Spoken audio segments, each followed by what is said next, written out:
6 నెలల నుంచి ఇద్దరు ఆడపిల్లలు ఏం చేద్దాం ఏంటంటే చెప్పా. ఎప్పుడు అది? ఇది అప్పుడు చిరంజీవితో ఉన్నప్పుడే. ఓకే. అన్నయ్య ఇలా ఫీల్ అవుతుంది మా ఆవిడంటే, నీ సినిమా అంటే ఇష్టం అన్నారు. చాలా ఇష్టం అన్నయ్య అంటే, ఆ ఇష్టం పోయేదాకా అలా పెట్టుకో, ఇండస్ట్రీలో ఎప్పుడు నీకు వేషాలు ఉంటాయని చెప్పారు. ఓకే. ఆ ఒక్క మాటతో అది పోయింది. ఇంక ధైర్యం ఇచ్చారు. ఈ ఒకవేళ వేషాలు లేకపోతే ఏంటని.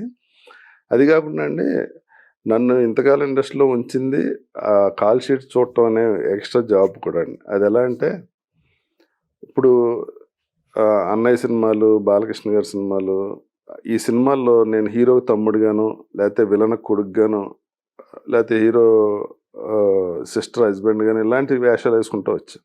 అంటే అటు పాజిటివ్ ఇటు నెగిటివ్ అన్ని అన్ని రకాలు. రకాలు చేశాను. తమిళ హీరో చేశాను, విలన్ గా చేశాను. అలా చేసుకుంటూ వెళ్తుంటే సడన్ గా ఏమైందంటే చరణ్, నెక్స్ట్ జనరేషన్ వచ్చింది. మహేష్ బాబు, ఎన్టీఆర్ వీళ్ళందరూ వచ్చారు హీరోలుగా.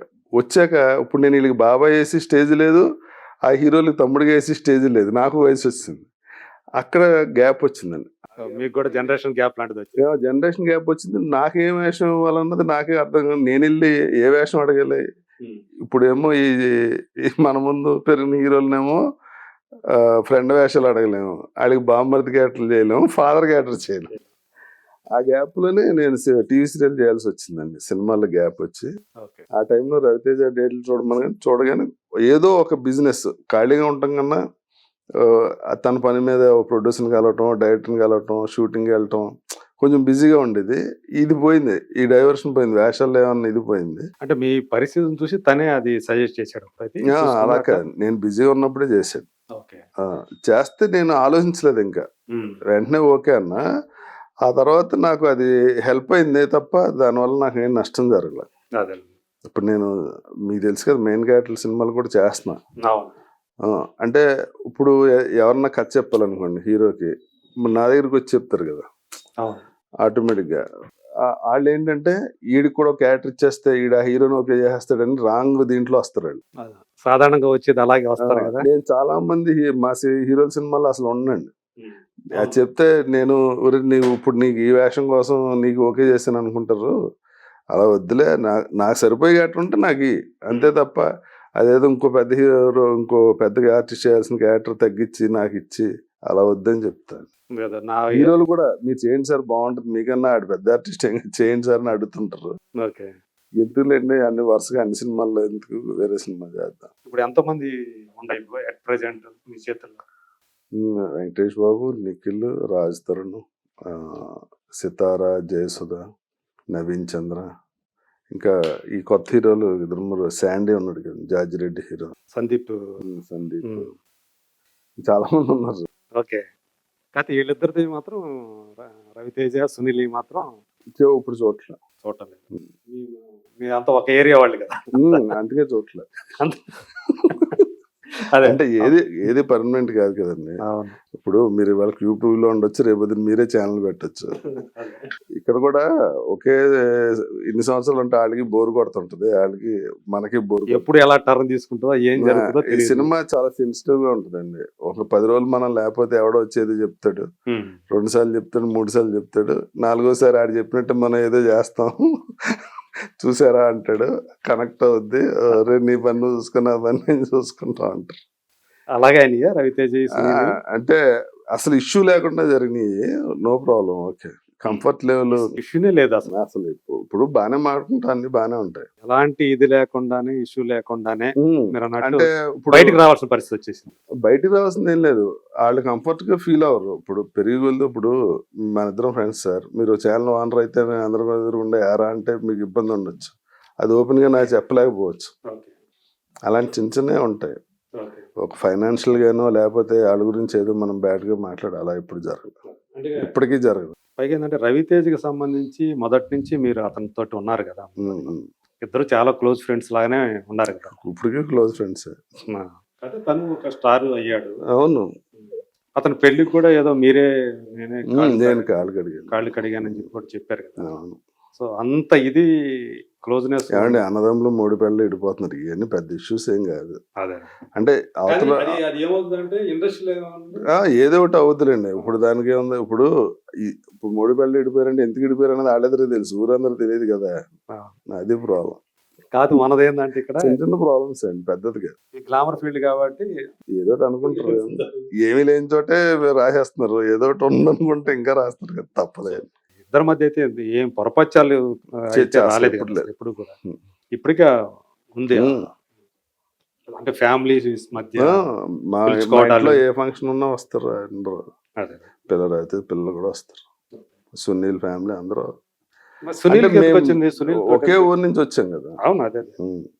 ఇద్దరు భీమవరం గాలి అంటే పిలుచుకొని- తను హీరో నుంచి మళ్ళీ క్యారెక్టర్ ఆర్టిస్ట్ గా చేసినప్పుడు కొంచెం బాగా బిజీ అయ్యాడు. ఉమ్. టైం టు టైం ఆడికి ఏంటంటే మేకప్ మ్యాన్ కూడానే ఉంటాడు కదా. ఇప్పుడు ఎవరన్నా ప్రోగ్రామ్ చెప్పినా ఆడికే చెప్తారు, ఉమ్. రేపు షూటింగ్ ఉందా అది ఇది అని. అలాగా కంఫర్ట్, ఇప్పుడు వాళ్ళ కంఫర్ట్ ఇంపార్టెంట్ ఇప్పుడు ఫైనల్ గా. ఉమ్. మనం ఏ షూటింగ్ బిజీలోనే ఉంటాను నేను, షార్ట్ అప్పుడు ఏ ఫోన్ ఎత్తలేదు అనుకోండి, ఆడికేది ఇంపార్టెన్స్ ఇది ఉంటుంది. ఆ తర్వాత 10 ఫోన్లు చూసి ఈవినింగ్ చేయొచ్చులే అనుకునే లోపల ఆడికి ఏదో కంపారిపోయే ప్రోగ్రామ్ మీద ఉంటుంది. అది చిన్న చిన్నవి ఉంటాయండి. అవి ఎంతకాలం అడ్జస్ట్ చేసాం, ఇంకా ఆడు బిజీ అయ్యాక ఆడికి ఇబ్బంది. తమిళ సినిమాలు చేస్తున్నాడు. అంటే ఇప్పుడు 2 పనులు చేస్తుండటం వల్ల ఇలాంటి ఇబ్బందులు వస్తుంటాయి. చిన్న చిన్న మిస్అండర్స్టాండింగ్, ఫోన్ ఎత్తకపోతే ఎవరికైనా ఇబ్బంది. అంతే కదా, మీరు అదే టైంలో నేను ఫోన్ ఎత్తకుండా ఉండను, కాకపోతే అంటే ఏదో ఒకటి ఉంటది. ఇప్పుడు నేను 10 రోజులు అవుట్డోర్ వెళ్ళాను అనుకోండి, ఇక్కడ చాలా ఇంపార్టెంట్ విషయాలు ఉంటాయి. కరెక్ట్. అలా చిన్న చిన్నవి ఉంటాయి. ఒక్కోసారి అడ్జస్ట్ అవుతాయి, ఒక్కోసారి 5-6 సార్లు జరిగినప్పుడు చిరాకు వస్తుంది. ఇప్పుడు అవి మరి ఎలా మేనేజ్ చేయగలుగుతున్నారు ఇప్పుడు? చేసేదేం లేదు, వచ్చి వెళ్ళే వాళ్ళు వెళ్తుంటారు, వచ్చే వాళ్ళు వస్తుంటారు, అంతే. అంతేనా? కాదు అదే రాజాతో ఉన్న అభిమానంతో ఎవరైతే మనం చూడమని ఎవరితో చూడమంటే వాళ్ళతో కంఫర్ట్. మీరు అడుగుతారా లేకపోతే వాళ్ళే చూడండి అని నేను వస్తుంది? ఇంతవరకు ఇప్పుడు ఎవరిని నేను చూస్తాను అడగాలి. ఎవరిని అడగలేదు. అదే మనకి అది కాదు కదా ప్రొఫెషన్ యాక్చువల్లీ. ఇప్పుడు అది సీరియస్ అనుకోండి, యాక్టింగ్ మానేసి అందులో ఉంటే అది సీరియస్ గా తీసుకోవచ్చు.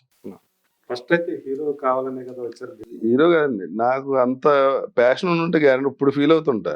నేను సీరియస్ గా తీసుకుని ఉంటే ఇంకా బెటర్ పొజిషన్ లో ఉందనేమో, సీరియస్ గా తీసుకోకుండా ఇలా ఉన్నానేమో అనిపిస్తుంది. అంటే మిమ్మల్ని సినిమాల్లోకి మీరు వస్తానన్నప్పుడు సపోర్ట్ చేసిన వాళ్ళు ఎవరు ఉన్నారు? మీ ఫ్యామిలీ సపోర్ట్ అంటే మా ఫ్యామిలీ ఎవరో ఇప్పుడు సినిమాలు కూడా చూడరండి. ఇప్పుడు మా పిల్లలు కూడా పెద్ద నేను యాక్ట్ చేసిన సినిమాల్లో మామూలుగా చెప్తున్నా, మా ఫ్యామిలీ బ్యాక్గ్రౌండ్ లో ఎవరు సినిమా సంబంధించిన వాళ్ళు ఎవరు లేరు. మీ ఇద్దరు అమ్మాయిలు కూడా అసలు నాకు ఫోన్ చేస్తారు, ఇదేంటి ఈ సినిమాలో ఉన్నానని చెప్పలేదేంటి, బానే ఉంది కదా వేషం అంటారు ఫోన్ చేసి. సినిమా చూస్తానే ఇవన్నీ ఇంట్లో ఏమి షేర్ చేసుకోరు. ఇంట్లో అసలు సినిమా ఇది వాతావరణం అసలు ఉండదని, సినిమా గురించి డిస్కషన్ ఉండదు. అంతా బయటే. అసలు వాళ్ళు కూడా నన్ను ఏం అడగరు, నేను వాళ్ళ గురించి ఏం చెప్పను. మా మనవాళ్ళు కూడా పెద్ద నేను సినిమా యాక్టర్ అని ఏం అనిపించదు వాళ్ళకి. వాళ్ళకి సినిమాలు చూస్తారు, ఇడుగు తాత వచ్చాడు అంటారు, అంతే.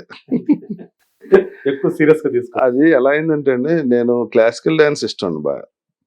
నేను మా ఊర్లో చాలా ప్రోగ్రామ్స్ ఇచ్చి వెంపటిసిన సత్యం గారి దగ్గర డాన్స్ నేర్చుకుందామని, మాది డెల్టా పేపర్ మిల్ అని పేపర్ మిల్ ఉండేది, మా పెద్దనాన్న గారు ఎండి ఉండేవారు. Paper mill. ఆయన ఏం చేశారంటే మార్కెటింగ్ మేనేజర్ కింద జాబ్ ఇచ్చి, బలరామ్ గారు అని ఇంకో ఎగ్జిక్యూటివ్ డైరెక్టర్ ఉండేవారు. ఆయనకి కళలు అంటే ఇష్టం బాగా. బాలమురళీకృష్ణ వీళ్ళు అందరూ బాగా ఫ్రెండ్స్. వాళ్ళు ఏం చేశారంటే చెన్నైలో ఒక ఆఫీస్ ఓపెన్ చేసి డెల్టా పేపర్ మిల్ నన్ను మార్కెటింగ్ మేనేజర్ కింద పంపించారు.